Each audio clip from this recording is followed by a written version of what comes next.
Ungkap fakta terkini. Ketua Umum Organisasi Barisan Kepemudaan Republik Indonesia (OKPBKRI), Richard William juga selaku pendiri Forum Wartawan Jaya Indonesia (FWJI), dari pengacara Gapta, ungkap skandal mafia hukum di Mahkamah Agung Republik Indonesia.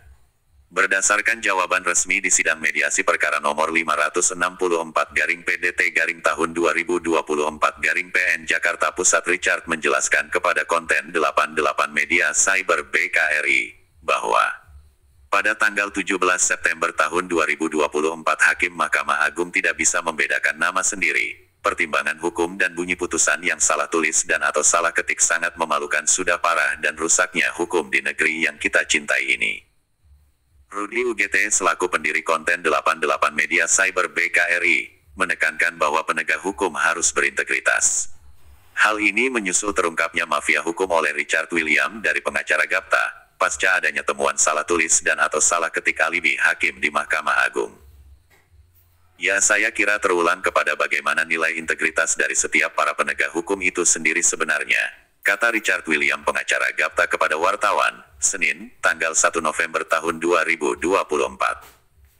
Richard mengatakan sebaik apapun sistem yang dibangun, ketika pelaksanaan penghormatan terhadap nilai-nilai integritas itu terus degradasi menurun, mafia hukum terus muncul.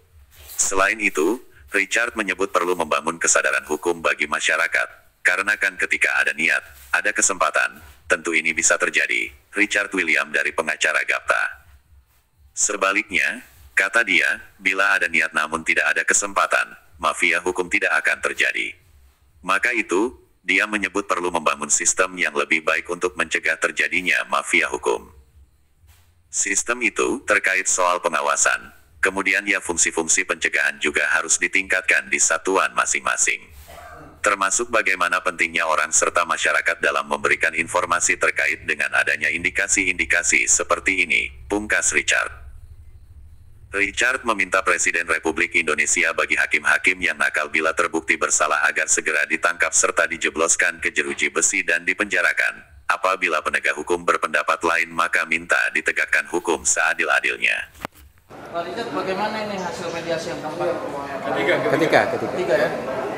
Jadi pada hasil sidang mediasi ketiga ini ya tadi terkait penyampaian resume tanggapan dari pihak tergugat 1 sampai 7, turut tergugat 1 sampai 5. Yang mana dalam jawaban dari pihak tergugat 1 sampai 7 dan turut tergugat 1 sampai 5 menyampaikan dari sekilas sempat saya baca bahwa dan diakui juga bahwa adanya salah tulis daripada putusan tersebut.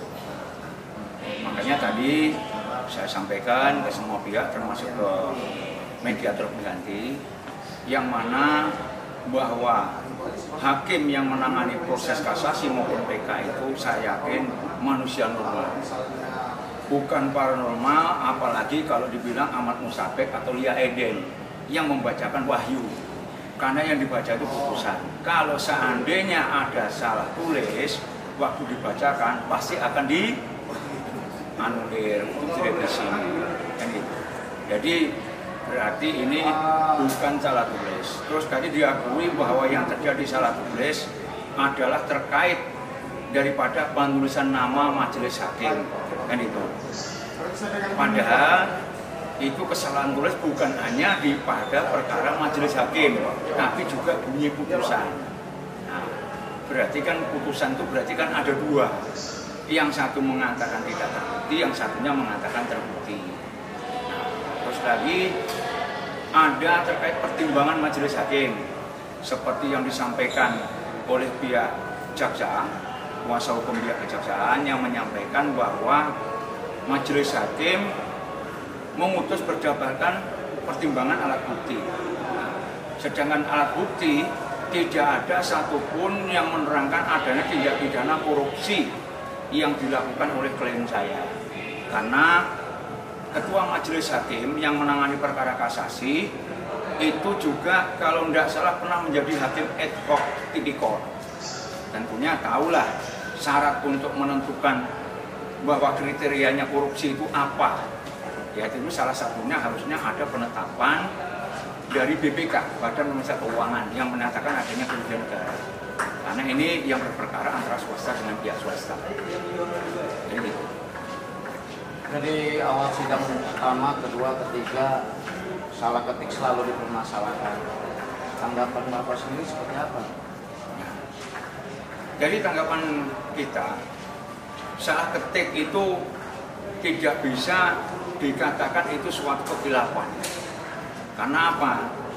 Kalau seandainya salah angka atau huruf, oke, itu dimaklumi. Kadang-kadang membaca pun juga terselip. Nah, B sama A itu kadang-kadang tetap dibaca A walaupun tertulis B di situ. Itu dapat dimaklumi. Cuma kalau sudah satu kalimat, tentunya itu tidak bisa dimaklumi. Apalagi kalimat nama hakim. Saya sendiri kalau diundang, nama yang tercantum di situ bukan nama saya, orang lain. Ya kalau seandainya tulisan nama Richard kurang H itu saya maklumi. Karena kurang huruf H itu saya maklumi. Atau William kurang L itu juga saya maklumi. Tapi kalau di situ tertulis nama orang lain, tentunya kita juga tidak bisa memaklumi itu. Saya pasti minta untuk direvisi bahwa ini salah karena ini bukan nama saya. Dibilang salah tulis itu ternyata tidak dihukum mati, itu dihukum mati. Bagaimana kalau ternyata sudah dieksekusi mati? Ternyata salah tulis. Adalah di negeri ini yang punya toko jual nyawa. Kan itu, saya yakin tidak ada. Terima kasih sudah nonton. Jangan lupa like, subscribe, dan share ya.